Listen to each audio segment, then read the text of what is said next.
और लेकिन मेरे अंदर जो कुछ बोल रहा था वो आपको बता नहीं सकते। उनका लड़की से लड़का हुआ था तो शायद उसी समय दिलीप जायसवाल को मार। ये लोग तब से लड़ाई लड़ रहे हैं, हाई कोर्ट गए, मुख्यमंत्री के दरबार में गए। स्पष्ट कर देना चाहता हूं, हमारा जो ये मुद्दा उठाना है ये 2 स्तर पे है।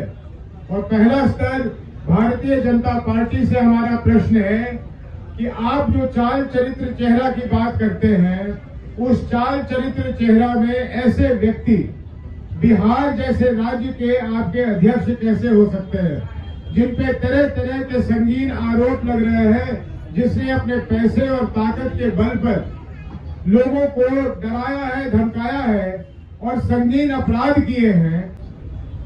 धन्यवाद राष्ट्रीय अध्यक्ष साहब का। और मैं चाहूंगा कि अब आप लोग एक बार अपना अपना कैमरा इस बूढ़ी माँ अमला देवी की ओर घुमाइए और इनकी चेहरे के पीड़ा को देखिए।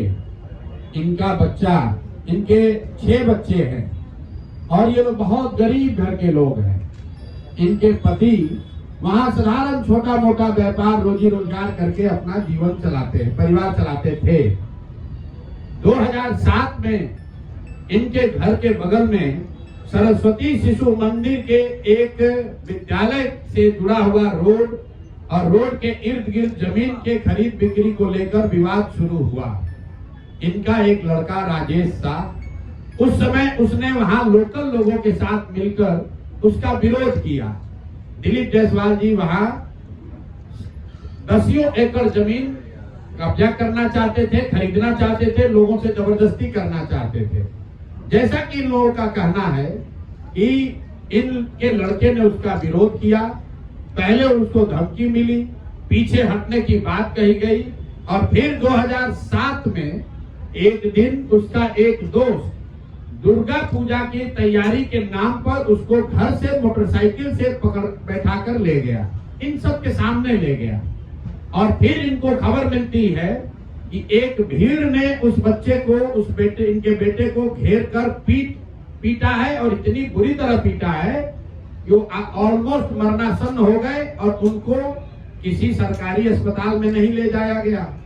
वो कहीं सरकारी अस्पताल में नहीं गए, उस व्यक्ति को उठाकर दिलीप जायसवाल के नियंत्रण वाले MGA माता गुजरी देवी कॉलेज में, मेडिकल कॉलेज में ले जाया गया।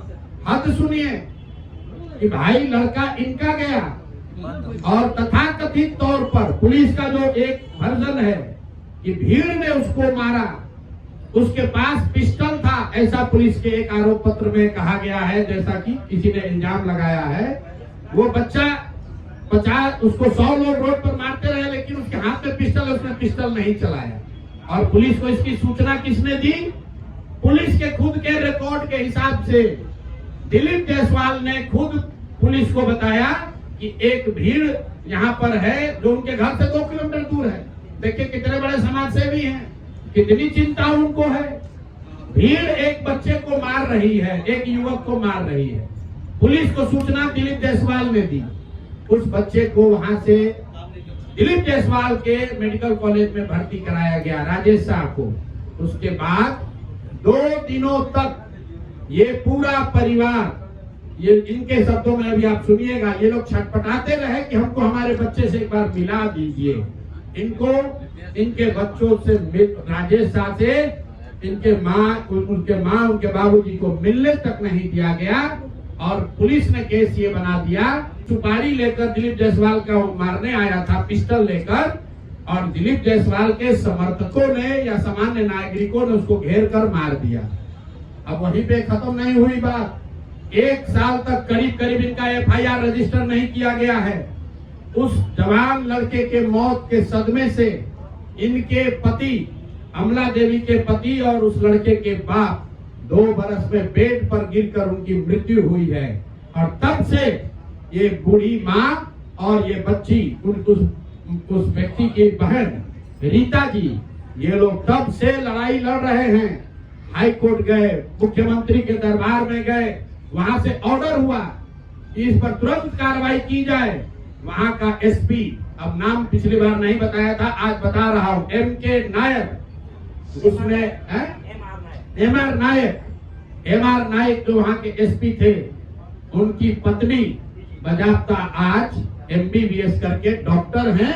जरा पता कीजिए कि इस केस के बाद वो डॉक्टर कैसे बन गए।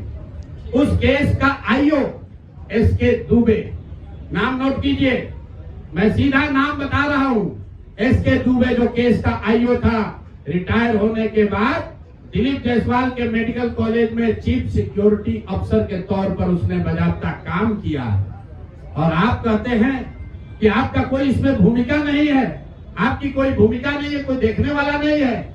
ये लोग जब कहीं न्याय नहीं मिला तो मुख्यमंत्री के दरबार में आए। मुख्यमंत्री के यहाँ से DGP ने फोन करके SP को बताया कि भाई तुम इतना गलत काम कर रहे हो। तुम, इनके जो शब्द हैं कि तुम FIR नहीं रजिस्टर कर रहे हो। SP ने बुलाया और अभी आप सुनिएगा उस लड़की से, उस राजेश शाह की बहन से, कि SP अपने सामने इनको बैठाकर इनका जो वर्जन है कि किसी अपराधी को इतना मार रहा था ताकि ये डर जाए, और फिर आकर कहा, जैसे आप पिक्चर में देखते हैं कि जिसको डराना होता है उसको उसके अगल बगल में किसी को बुला के मारता है पुलिस। तो ये बता रही थी कि SP ने इनके सामने किसी अपराधी या किसी बंदी को मारा और मारने के बाद इनको ज्ञान दिया, अरे तुम शादी वादी करो, अपना काम करो, ये सब कहाँ चक्कर में आप पड़ी है। और केस को फाइनल इन लोगों ने कर दिया। फिर ये लोग हाई कोर्ट गए। इनके हिम्मत की आप दाद दीजिए, हमारी आपकी हिम्मत टूट जाएगी। 2008 से ये महिला दोनों अकेले लड़ रही हैं और कोई बिहार में इनके साथ खड़ा होने को तैयार नहीं है। ये लोग हाई कोर्ट गए और हाई कोर्ट का निर्णय अभी मैं आपको सुना रहा हूँ। हाई कोर्ट ने कहा है कि CID को इसको जांच करके तुरंत इस मामले का निपटारा करना है, और अभी तक उसका कोई खोज खबर नहीं है। पुलिस रिकॉर्ड में कहीं नहीं है कि राजेश शाह की मृत्यु कैसे हुई, भीड़ के मारने से हुई, कि अस्पताल में पॉइजन देने से हुई, कि कार्डियक अरेस्ट से हुआ। किसी को पोस्टमार्टम की रिपोर्ट किसी के हाथ में नहीं है। और ये लोग, जब से दिलीप जायसवाल को ये पता चला है कि ये महिलाएं जन सुराज के संपर्क में आई हैं, ये पब्लिक में बात उठ सकती है, तो कल की बात बता रहा हूं आपको, ये महिला को 50 से ज्यादा फोन किया है उनके गुर्गों ने कि अगर पटना जाओगे तो खैर नहीं है, यहाँ आकर जो समझौता करना है कर लीजिए। मैं कैमरे पर कह रहा हूँ, और अगर नहीं होगा तो कल परसों आपको नंबर भी जारी करेंगे, किस नंबर से वहाँ के लोकल नेता, 4 अभियुक्त, चारों भाजपा के लीडर है वहाँ। अभी एक आदमी तो अभी 2024 तक भाजपा का जिला अध्यक्ष था, नामजद अभियुक्त है। कोई पुलिस कार्रवाई नहीं कर रही है, और मोदी जी आकर यहाँ लंबा लंबा बात फेंकेंगे। अरे भाई, अपने राज्य के अध्यक्ष से, दिलीप जायसवाल से पूछो तो सही कि ये मर्डर का अपराध आप पर केस है कि नहीं है। कॉलेज कब्जा करने की बात हुई तो कहता है कि वो मौलेश्वर सिंह का कॉलेज, हमको कोर्ट से डिग्री है। इसमें कौन सा कोर्ट से डिग्री? पहले आप अमला देवी, पहले उस महिला का जिगर जो है वो देखिए कि कितना मजबूत जिगर है, कि उसने कहा कि हम अपने बच्चे के खून से समझौता नहीं कर सकते हैं, चाहे जितना आप डरा लो, जितना लालच दे दो, मैं मानूंगी नहीं। तो मैं चाहूंगा कि अमला देवी जी अपना बताएं अपने शब्दों में इनके साथ क्या हुआ है और कैसे इस व्यवस्था ने इनके साथ अन्याय किया है। बहुत बहुत धन्यवाद। बताइए माता जी। दिलीप जायसवाल ने हमारे बच्चा को मार दिया, बेटा को, और उनको देखने तक नहीं किया। कितनों समझ किए, कितनों गोर पकड़े, उनको देखने तक नहीं दिया। आप माइक पकड़िए ना, आप माइक पकड़िए, आप बोलिए उसके बाद भी हमको बहुत अभी किए, टॉर्चर किए, बहुत किए, मगर हम नहीं हटे। हम यहाँ तक आ चुके हैं। आप लोग का शरण में इसका इंसाफ दीजिए। आप लोग हमारा बच्चा का इंसाफ कीजिए। पूछना है, पूछ सकते।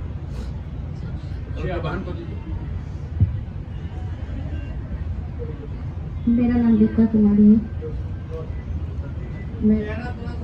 आगे अरे वो डरी हुई है भाई, आप लोग कह रहे साड़ी हटा दीजिए। हमने कहा अपना चेहरा, उनको इतना डर है, कल तक कह रहा है कि यहाँ रहने नहीं देंगे।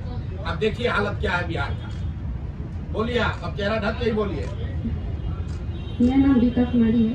मैं हूँ अवालन बहन हूँ। जो अपने भाई का मरा को तक नहीं देखने दिया गया, इतना टॉर्चर किया गया उसको। बार बार एमजीएम के गेट पे जाते थे, बार बार भगा दिया था, बेइज्जत किया था, क्रिमिनल की बहन हो, क्रिमिनल की बहन हो बोल के। पूरा ना कोई मीडिया वाले मेरे साथ था, ना कोई नेता मेरे साथ थे, कोई भी मेरे साथ नहीं थे। और भैया के लिए सबके पास जा रही थी, सब बोल रहा था कि तुम्हारे भाई को मारेगा नहीं, अपने मेडिकल कॉलेज में इलाज करवा रहा था। उसके बाद मुझे सिर्फ लाश सौंप दिया गया पुलिस द्वारा। चलिए अब जिनको सवाल पूछना है पूछ रहे मंत्री से आप मिली तो नीतीश कुमार जी आपसे मिले, नीतीश कुमार जी क्या बताए थे आपको? बोले थे कार्रवाई होगी। नीतीश जी से कब मिले थे बताइए। कब मिले थे?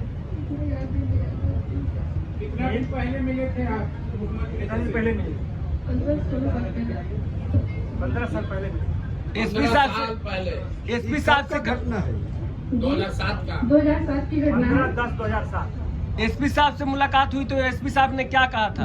एसपी साहब मेहमान आए थे उस समय, जब उनके पास गए 2-3-4 बार गए, बोले कि मेरा केस FIR दर्ज कर लीजिए, नहीं हो रहा। एप्लीकेशन लेके बार बार जा रहे थे, तो मेरे सामने ही 2-4 लोगों को मार के मुझे डराने की कोशिश कर रहे थे। और लेकिन मेरे अंदर जो खून बोल रहा था वो आपको बता नहीं सकते। उनको लड़का बोलते थे, शायद उसी समय दिलीप जयसवाल को मार दिया होते। लेकिन हम मजबूर थे, मेरे साथ कोई नहीं था। वो हमको बोले कि शादी ब्याह कर लो, तो ये सब केस लड़ने से कोई काम थोड़ा ना होता है। हम बोले आप मेरी शादी करवाइए, तो मुझे डांटने लगे, बोले इसको बाहर करो। एसपी साहब बोले जी माइनस करने के लिए भी बोला जा रहा था आपको? जी बहुत बार बोला गया। CID में केस गया था तो उसके बाद कुछ कार्रवाई हुई थी क्या? जी नहीं, कोई कार्रवाई नहीं हुई। CID जब गए थे तो CID को उनके बुला करके वो अपने कमरा उमरा दिलवाए थे, और CID को वहीं पे सारे मेरे मोहल्ले के लड़कों को बुला करके वहीं पे गवाही दिलवाए थे। पोस्टमार्टम की रिपोर्ट में कुछ कहा गया था, दिया ही नहीं गया पोस्टमार्टम की रिपोर्ट। मुझे तो बहुत बोले जो तुम्हारा एक भाई का जो हश्र हुआ है वही दोनों और भाई का हो जाएगा। कौन बोला ये बात आपको?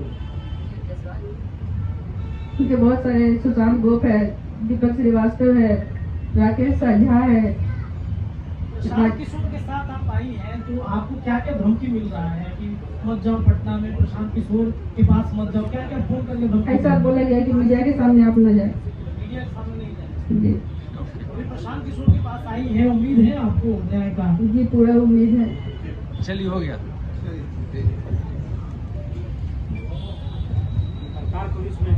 देखिए हमारे आपके लिए सवाल जवाब बहुत आसान है। हम लोग के साथ पूरा प्रशासन है, अपनी ताकत है।